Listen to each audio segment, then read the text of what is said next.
sei que você já se pegou pensando, e se eu tivesse um negocinho para tomar e isso permitisse com que eu acelerasse o meu processo de emagrecimento? Hoje eu tô aqui para te apresentar uma breve lista daqueles que mais estão associados com a perda de gordura corporal, para a gente avaliar se eles podem ser úteis para você ou se eles simplesmente vão ser uma perca de tempo e de dinheiro. Se você gosta desse tipo de conteúdo, por gentileza, cidadão, se inscreva no canal, ative o sininho para não perder nenhuma notificação. E se você gostar do conteúdo, não deixa o like ainda, espera o finalzinho do vídeo. Se você gostar até lá, tu deixa o like para mim, fechou? Sem mais delongas, vamos para nossa tier list de suplementação, que hoje não é na hipertrofia, é na perda de gordura corporal. Lembrando vocês, eu basicamente troquei toda a lista de suplementos aqui embaixo, mas a gente tem uma tier list falando só sobre suplementos voltados para a hipertrofia muscular no nosso canal, acho que foi postado semana passada. Vamos começar com a cafeína, pessoal. Dessa vez eu vou abrir alguns artigos científicos para mostrar para vocês o que a gente tem de evidência sobre o assunto, porque a gente tem muito fator de confusão com relato de casos sobre isso. Mais do que em outros aspectos, eu vou falar para vocês o porquê. Cara, eu já comentei várias vezes no meu Instagram, aqui talvez nem tanto, mas existe um cidadão chamado John Cisna, que foi responsável por mostrar pra gente que é perfeitamente possível tu perder 25 quilos comendo só McDonald's, bicho. Isso porque a lei da termodinâmica não falha e você vai emagrecer fazendo literalmente qualquer coisa que você fizer na sua vida, mas se você estiver em restrição calórica. Então, cara, existem várias pessoas que passam pela seguinte situação. A pessoa vai lá, investe num nutricionista, aí pega uma dieta com déficit calórico organizada, aí ela pega lá um suplemento.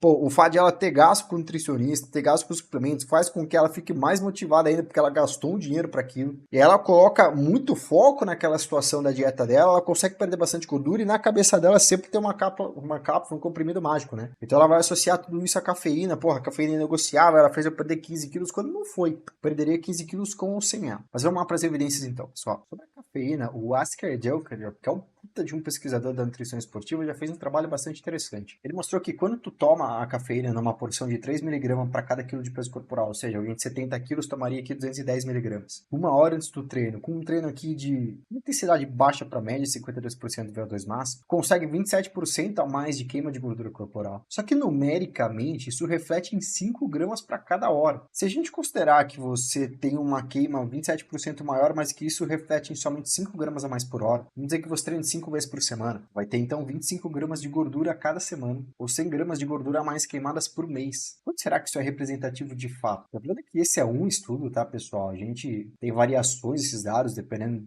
de como o estudo foi feito, metodologia, etc. É importante lembrar que a cafeína não apresenta aumento de gasto energético de maneira significativa. Então, tu tem que perder esse peso fazendo déficit calórico de qualquer forma e reforçando, se esse efeito acontecer, para perder 1 kg de gordura, teria que treinar por 200 horas e tomar 200 cápsulas de cafeína. Levando tudo isso em consideração, só o fato da cafeína ter alguma correlação com o aumento do uso da gordura como fonte de energia, eu acho que ela pode ser colocada aqui numa suplementação bacana, mas não tão importante. Agora vamos falar da ioimbina, pessoal. A ioimbina tem esse trabalho extremamente famoso. Foi feito com alguns jogadores de futebol profissionais. E ela apresentou um efeito bastante razoável. Os caras começaram com 9% de gordura e desceram para 7% de gordura, enquanto o grupo placebo ficou basicamente na mesma. Só que tem duas coisas importantes aqui, pessoal. A primeira delas é que, basicamente, só existe esse trabalho correlacionando a ioimbina com perda de gordura. E a gente também sabe que a ioimbina tem uma boa relação com o aumento de níveis mais pronunciados de crise de ansiedade e crise de pânico. Isso deve ser especialmente relevante para aquelas pessoas que tem algum tipo de predisposição. Mas vamos ser sinceros, no mundo que a gente vive hoje, com o estresse que a gente convive, não é como se a gente não pudesse dizer que uma boa parcela das pessoas pode sofrer com isso daí. A gente fica muito à mercê de relatos de casos da ioimbina, que são vários. O meio do bodybuilding usa muito a ioimbina já há um certo tempo, mas reforço, ela tem um potencial ansiogênico bastante grande. Então eu vou deixar ela aqui no bacana, mas não tão importante, com um grande asterisco, que é o fato de que ela pode sim ser muito mais contraproducente, uma vez que você pode, por exemplo, ter algum tipo de problema de ansiedade. Isso pode te deixar ali clinicamente pior, pode tirar alguns dias de treino para você, que seria muito mais importante que você tomar um fármaco para perder alguma quantidade de gordura extra. Agora vamos para L-carnitina, pessoal. Muito falada no meio do fisiculturismo, porque existe uma ideia por trás bastante razoável. A nossa queima de gordura depende daquilo que é um transporte eficiente da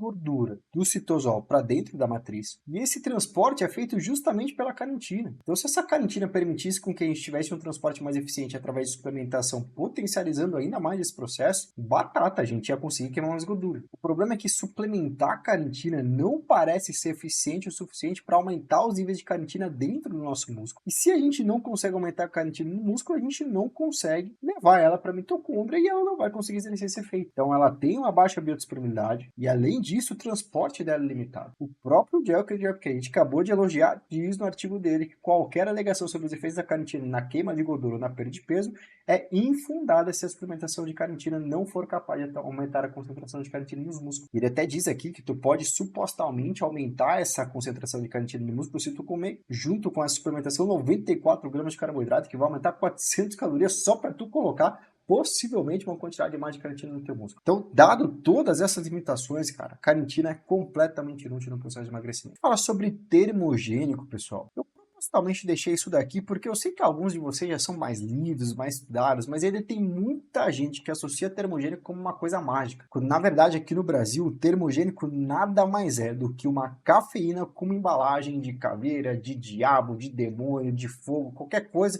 que remeta a uma coisa muito perigosa ou que queime muita gordura para você. Então, basicamente, pessoal, o termogênico é uma forma de você pagar mais caro por um rótulo que é esteticamente, às vezes, até duvidoso, mas que para muita gente é mais bonito. Só que, ao mesmo tempo, ele vai ser bacana, mas não tão importante, junto com a cafeína. Vou até deixar um embaixo do outro aqui, porque, cara, são literalmente a mesma coisa, só que provavelmente aqui tu vai pagar mais dinheiro, bicho. Então, fique atento com isso. Se você encontrar um termogênico barato que forneça uma quantidade razoável de cafeína para você, beleza. Caso contrário, joga isso no completamente inútil, porque tu não vai pagar R$150 a mais por literalmente cafeína. Vou até mostrar para vocês, vamos pesquisar algum termogênico juntos aqui. Eu coloquei termogênico comprar, pegar o Thermoflame da Black School. Olha aí, 360mg de cafeína em duas cápsulas, isso dá 180mg de cafeína por cápsula.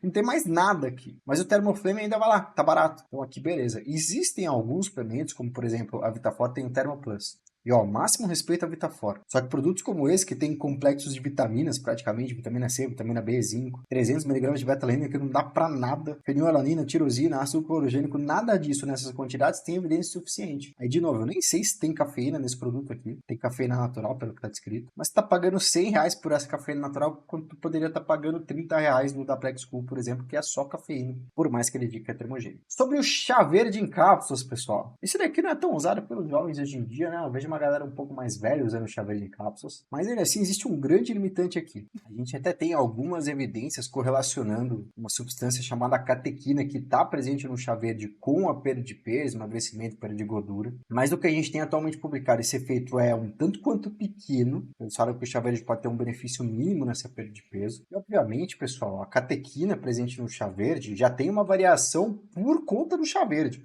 Então, tu vai tomar um chá verde, ele pode ter 30%, 42%, que já é uma faixa de variação. Agora, se tu vier e tentar comprar um chá verde aqui na internet, sei lá, o chá verde em pó da Growth, que é uma marca que eu gosto bastante, mas isso vai acontecer com outras também, tu não tem nenhuma informação da quantidade de catequina que vai estar aqui presente. São simplesmente folhas de chá verde e a gente não faz a menor ideia dessa concentração. Então, por conta disso, se você quiser algum tipo de benefício, eu sugiro que você tome o chá verde já considerando que esses efeitos na perda de peso são absolutamente mínimos. E por conta disso, o chá verde em cápsulas especificamente é completamente inútil e a gente não vai usar. Infelizmente, do lado do chá verde em cápsulas, eu vou ter que deixar o psyllium, que é uma fibra alimentar que vai te conferir uma saciedade que pode acabar ajudando diretamente no seu processo de emagrecimento, mas primeiro, isso não vai impactar no seu gasto calórico total, não vai aumentar a sua taxa metabólica, coisa parecida, e principalmente, cidadão, se tu for comprar um psyllium em cápsulas, por exemplo, tu vai encontrar uma quantidade aqui de 500mg, por exemplo, na Oficial Pharma, enquanto a dose recomendada de um psyllium em pó, por exemplo, seria de mais ou menos 10 gramas. Então vamos imaginar que tu vai aqui consumir 10 gramas de psyllium através de cápsula. Cara, tu vai precisar de 20 cápsulas por dia. Isso definitivamente é inviável. Tá, o PES mandando e-mail aqui. Isso definitivamente é inviável e, para além disso,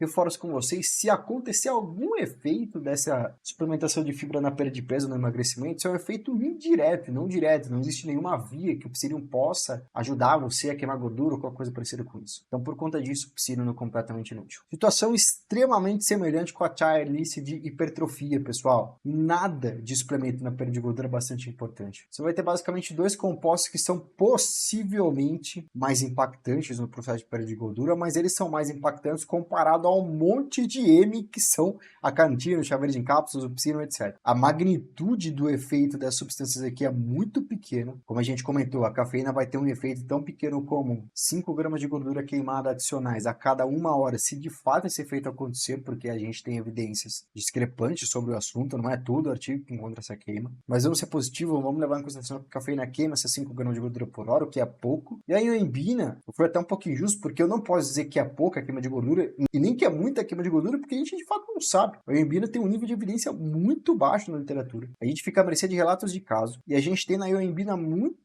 mais chance de efeito colateral do que com a cafeína, que também é um efeito possível de acontecer, tá? Um dos mecanismos de ação que a cafeína tem é ativar ou aumentar o potencial do que é o nosso sistema nervoso simpático, e isso vai fazer com que tu aumente o sistema de luta ou fuga. Então tu pode ter taquicardia, sudorese, tremor, confusão mental.